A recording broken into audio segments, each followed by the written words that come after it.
మిత్రులారా, సోంపాల్యం గ్రామదేవత కోటమ్మకు ఒక తమ్ముడు ఉండేవాడు. ఆయన పేరు కర్రెన్న. ఆయన యుక్త వయసుకు వచ్చాడు. అందువల్ల కోటమ్మ వాళ్ళ తల్లిదండ్రులు కర్రెన్నకు వివాహం చేయాలని అనుకున్నారు. అనుకున్నదే తడువుగా తమ ఊళ్ళోనూ గ్రామంలోనూ ఉన్న చాలామంది అమ్మాయిల్ని చూశారు, కర్రెన్నకు చూపించారు. కానీ వాళ్ళలో ఎవరూ కూడా కర్రెన్నకు నచ్చలేదు.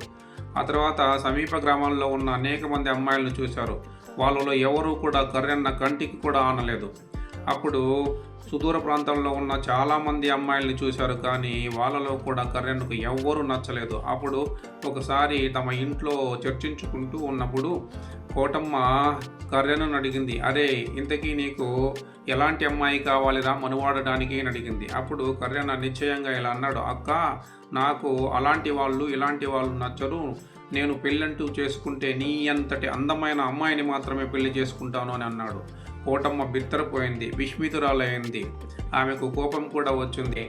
కర్రీనాయాల, నీకు నా అంతటి అందగత్తె కావాల్సి వచ్చిందిరా పెళ్ళాడడానికి అని చెప్పి, నీకు ఇలా కాదురా, నీ పని చెబుతా ఉండు అని చెప్పి ఒక మంచి గూటం కొయ్య తీసుకొని కర్రెన్నకి ముడ్డెలో చెక్కి తమ ఇంట్లో వాకిటి వెనుక ఒక మూల నిలబెట్టింది.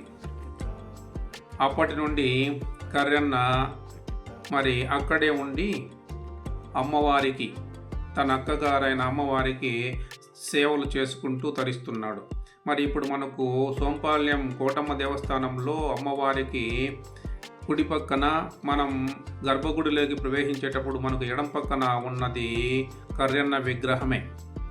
మరి మిత్రులారా, ఇది కర్రెన్న యొక్క విషాద హాస్య గాథ.